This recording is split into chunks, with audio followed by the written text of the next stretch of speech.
Hello, and thanks for tuning in to the show that goes around the continent to bring you stories near and far. I'm Takea Rogers at Channels Television here in Lagos, and I'm joined by Vincent McCurry from the Voice of America in Washington. Thanks, I'm Vincent McCurry at the Voice of America. Happy to be with you again for another edition of Africa 54. Let's start off with the latest from Nigeria. Takea Rogers in Lagos brings you that story. Every year, the World Health Organization marks African Vaccination Week in the last week of April in alliance with the World Immunization Week. As part of activities to mark this year's event, the Anambra State Commissioner for Health, Dr. Afam Obidike, says attention will be focused on massive sensitization extended to hard-to-reach areas to drive home the impact of vaccination against diseases. This year's theme, Long Life for All, highlights the life-saving potential of vaccines for everyone, everywhere in Africa. It's the African Vaccination Week, and the Anambra State government is using this opportunity to educate indigents on the importance of vaccination in conquering some diseases, including polio, from which the state has been free for the past 15 years. Officials of the State Ministry of Health, Primary Healthcare Development Agency and other partners are holding a press briefing to harp on the importance of immunization when it comes to saving lives. The Executive Secretary of the State Primary Healthcare Development Agency highlights some steps the state has taken to increase vaccination coverage. Here in Anambra State, we just concluded the OBR outbreak response against polio, OBR 1, and we are going to embark on OBR 2 by 7th to 13th May 2022. Currently, we are doing ARA intensification against measles. And we are happy to announce that for the past 15 years, Anambra State has been polio-free, all thanks to vaccination efforts. The campaign gets some support from the World Health Organization, which promises to continue to deploy human and material resources to ensure all vaccine-preventable diseases are contained. We thank our state, the Anambra State, and other teams that have joined hands to make this important day successful. We are having ongoing measles outbreak, but I can say it's being curtailed by the effort of everybody, especially the foot soldiers on the field, to stem the mortality from it. The African Vaccination Week will cover hard-to-reach areas, markets, churches, with women and children as major targets. Anambra State will create more awareness through this press briefing. That's one of the things we are doing to increase awareness of the needs and the importance of this of vaccination. We are going to visit them to ensure that they are, one, doing the vaccination, and two, ensure that it's being given in appropriate way, and also increase awareness to our women in the marketplaces and in the churches for the need for immunization. After the press briefing, the state proves that it's not just all talk as it flags off the awareness campaign and vaccination week at the Primary Healthcare Center, Umudioka, Awka, the state capital. Joining us to discuss this is a public health specialist, Dr. Nsiabasi Ekanem. Glad to have you today on Africa 54. Thank you for having me. So recently, the National Agency for Food and Drug Administration and Control, NAFDAC, announced that it had secured authorization for local vaccine production from the World Health Organization, that is. How soon do you think, Nigeria can begin this production? Well, very soon, I can say. It has been a long way coming for over 6 years now. The agency has been trying to secure that level 3 category so that it can oversee clinical trials locally for vaccines and other health commodities. And recently, we're able to secure that authorization. So with that, we can oversee clinical trials for drugs and vaccines manufactured locally. what we need now is commitment from the private sector and from the public sector too, because for vaccine development, it goes through a whole lot of process, from animal testing in animals, of course, till the human trials, and of course, till post-marketing surveillance. So it's going to take a while, but what I can say categorically now is that for the fact that we have been given the authorization, that means companies, local manufacturing companies that are interested in developing vaccines can start developing vaccines now. So, despite efforts, by agencies like Gavi, organizations like Gavi, we see that countries in Africa, Nigeria, and the rest have remained at the lower rung of the ladder when it comes to getting, vaccines against diseases. Case in point, when, the COVID-19 was really raging at some point. What do you think the way forward is for this? I'm not sure if we can call the NAFDAC certification as a breakthrough just yet, but what's the way forward in ensuring that, we get more vaccines from more advanced economies? Well, I think what we need to do going forward is we need to have that self-sufficiency. One of the challenges we had during the COVID pandemic was the fact that we could not get these vaccines in good time. We need to prepare on time. We need to put financial commitment down so that we can be able to secure these vaccines. But again, I would say that the fact that we can now produce our own vaccine is the ultimate goal for us. It's the ultimate advantage that we have now. Because whether you like it or not, in cases of global pandemic, there is definitely vaccine nationalism.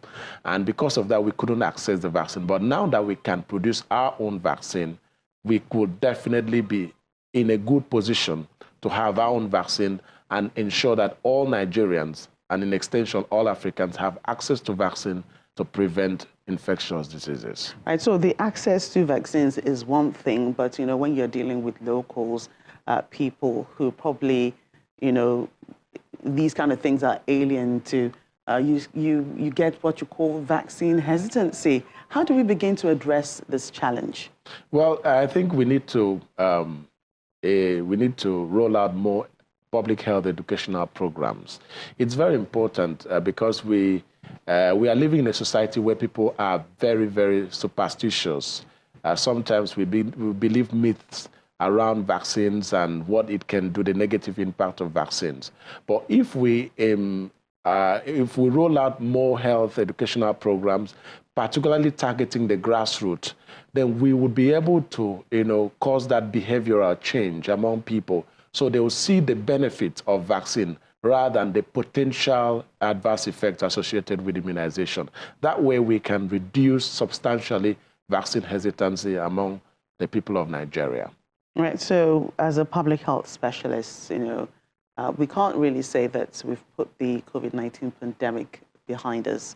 In places like China, we're still experiencing lockdowns and what have you. We're still in South Africa, we're still experiencing some, outbreaks in some certain areas. So how well do you think African governments have done with the rollout of the vaccination against COVID and the coverage many claim they were able to make with their, huge populations? Well, African countries, from the outset, we were not very, very purposeful. We're not driving this immunization campaign vigorously. But recently, we've seen commitment from a number of African countries, Nigeria leading the front. We've seen a lot of state government making it mandatory, even the federal government making it mandatory. I feel that right now we are better positioned, to roll out this vaccine and ensure that all Nigerians take it. And with the financial commitment we did through the COVAX facility, we are able to secure much more doses of the vaccine. And with that, we can ensure that everybody has access to the vaccine at every time, whenever they need it. Well, thank you for sharing your thoughts with us today, Dr.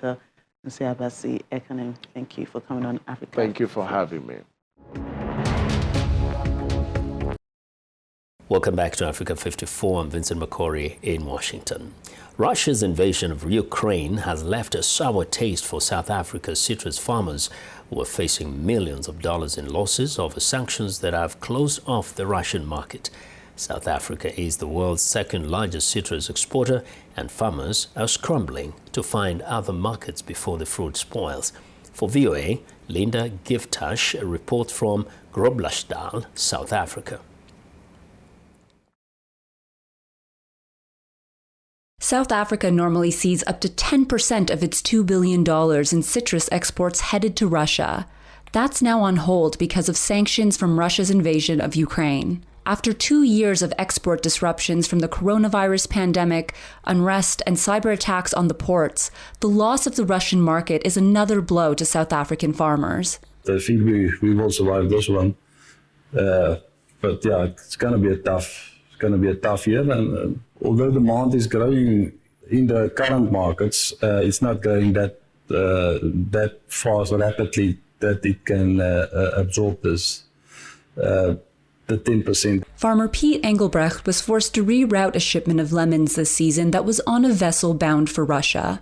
But finding new markets isn't simple, even for well-established family farms. The markets are very susceptible to oversupply.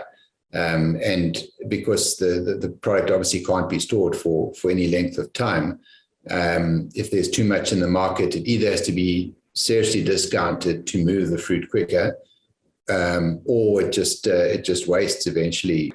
Russia's war on Ukraine has also pushed up production costs with effects beyond the current season. A lot of our fertilizer and a lot of our fuel is also from Russia and Ukraine. So that is, although it already is, in some cases it doubled, in some cases it tripled.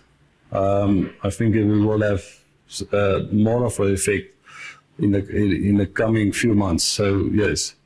Meanwhile, rising fuel costs are hitting all areas of South Africa's transportation and trade. Economists warn that will have a longer-term effect on the economy, mainly for consumers and the poor who spend most of their income on food.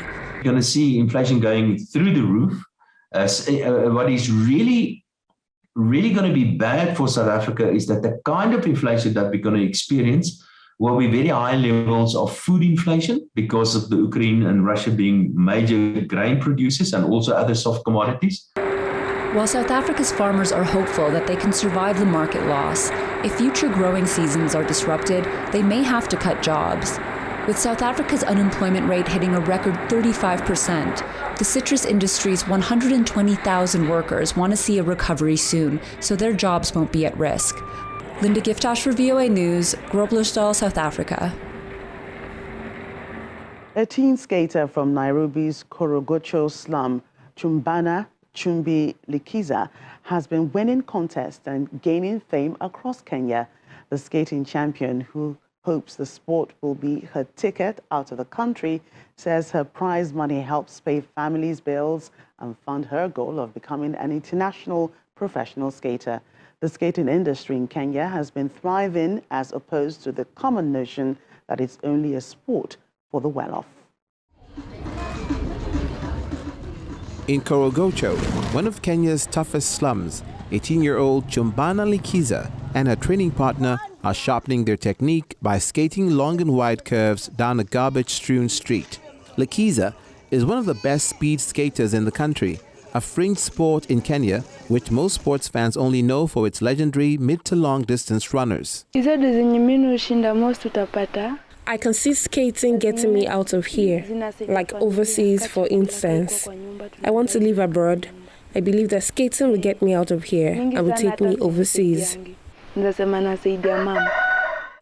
Skating is one of the world's fastest growing sports, but its popularity in Kenya is still catching up to global trends. Most young Kenyan skaters like Likiza look up to Sabrina Simater, the only Kenyan that has ever taken part in an international competition. She participated in the 2018 Winter Olympic Games held in Pyeongchang, South Korea. There are no designated skating rinks in Kenya, and women are also underrepresented, but according to the skating promoter Edward Mwangi, there are clear signs that the tide is changing. Skating industry in Kenya has been growing, has been thriving, as opposed to the common notion that it is a sport for the well-off. We were here to prove to you that it is a sport for all ages, for all economic backgrounds, for all tribes, for all religions. And in Kenya, we have had it for the number of years now. Mostly we do it in schools, in learning institutions, but we also have communities where they have roller skating, inline skating as their main sport. Takea, who started skating at the age of 3, is the reigning junior speed skating champion in Kenya and dreams of one day representing her national team in international competitions at a senior level.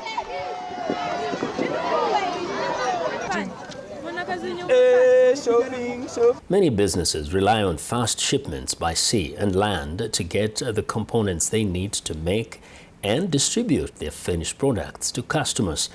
But backups at U.S. ports and slowdowns in other modes of shipping have upended the system.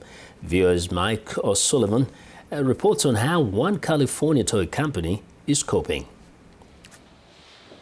Hundreds of workers assemble toys and seasonal items, most recently for Easter, using components from China. From this factory in Los Angeles, they are shipped to American retailers. The biggest is Walmart. These low-cost products rely on just-in-time shipping through the ports of Los Angeles and Long Beach, a process now plagued with delays, says Megatoy's CEO Charlie Wu. Sometimes you get all the products arrive except one item, and you have no idea when that arrived, and that will hold up the entire production and delivery schedule because of one piece of component. High consumer demand during the pandemic, a shortage of truckers, and a lack of warehouse space have created delays on both ends of the manufacturing process. Not only do we have a logistic problem for products coming in or components coming into this country, we also have problem shipping the product out from our factory to the different distribution sites. Most troubling, he says, the supply chain is now unpredictable. If you know it's a 2-week delay or 3 weeks delay, you can compensate it by ordering a 2 or 3 weeks early. But the difficulty with this crisis was that some products are delayed 2 or 3 weeks, some products are delayed 2 or 3 months. And seasonal items tied to a holiday need to arrive on time. We had Christmas product arrive after Christmas for the last 2 seasons already, and we have, Valentine product arriving in March. Far too late for the Valentine's Day celebration in mid-February. Shipping for Easter went more smoothly, but high oil prices, caused in part by Russia's war in Ukraine, have brought higher shipping costs, creating an extra burden for this and many other industries. Mike O'Sullivan, VOA News, Los Angeles. A Dubai-based couple has created a mobile application to reduce food waste and pollution in Egypt. With just a click, the mobile app, Takea, provides a platform for suppliers and restaurants in the country to sell their surplus food at low prices to customers who order via the app. Meals can also be donated to charities registered on Takea. Egyptians can now contribute to reducing food waste by ordering fresh excess food from restaurants and other suppliers with a discount via the application Takea. Users in the Arab world's most populous country can also order meals and send them to charities. Restaurants too can donate their excess food for free. The application was founded by a Dubai-based couple, Mena Shannon and her husband, Max Hartson, who launched it in 2019.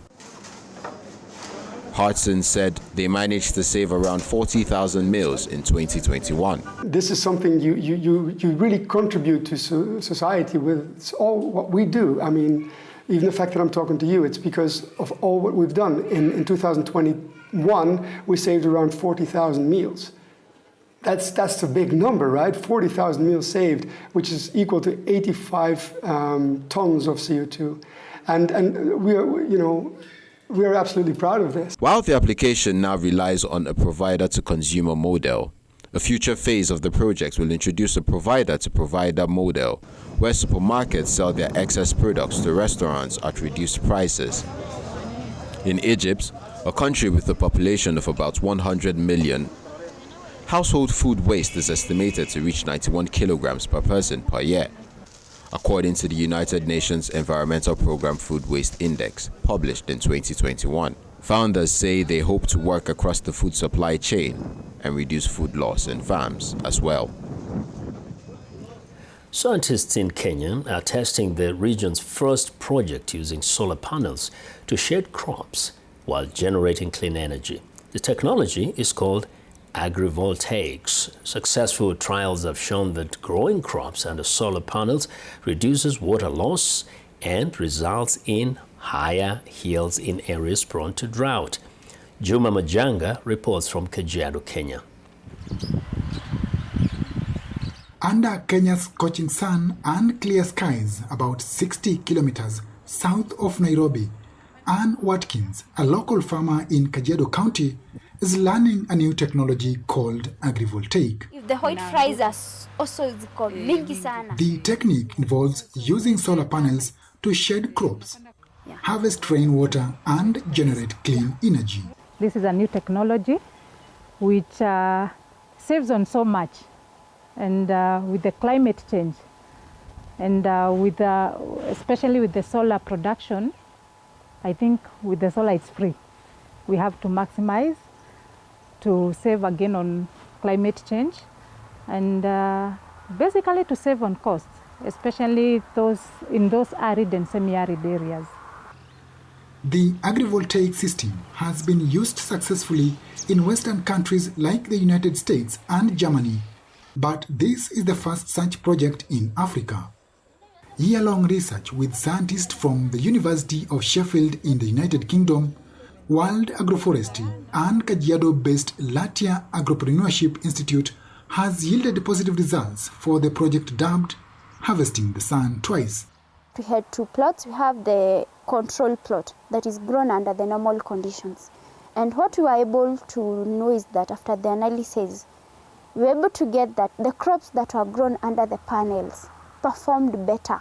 That is in terms of the quantity and the quality. According to World Bank data, more than half of Africa's population did not have access to electricity by 2019. Agrivoltaic technology combines land dedicated to solar panels with land dedicated to agriculture to improve food security and grid connectivity. Over the last 15 years, over the last 20 to 30 years, all the players that have been in the agriculture ecosystem, we have put the foundations for why agribusiness is viable for the continent. Most of the technologies that we are talking about, we know which technologies have a chance of success on the continent. What really now needs to be done is to connect the dots. After the successful rollout in Kenya, another trial is being set up in the neighboring Tanzania, the aim being to spread the technology across the continent. But farmers like Ann Watkins say they need help. Being a capital-intensive project, the government maybe can put up policies in place when it comes to funding, maybe providing cheaper loans to farmers, and maybe organizing farmers into cooperatives, which may end up being a community project as a cooperative. While adaptation of climate-smart technologies like agrivoltaic offers hope to farmers in the face of a changing climate, the challenge remains in the rollout to farmers in rural Africa who need such technologies the most. Juma Majanga for VA News, Kajiado, Kenya. Well, and that's our show for today. You can find all the continent's top news and world news online at voaafrica.com. I'm Vincent McCory in Washington. Channels Television has our last word from Lagos.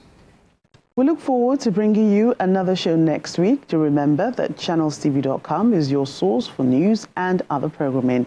I'm Takea Rogers. Thanks for watching and goodbye.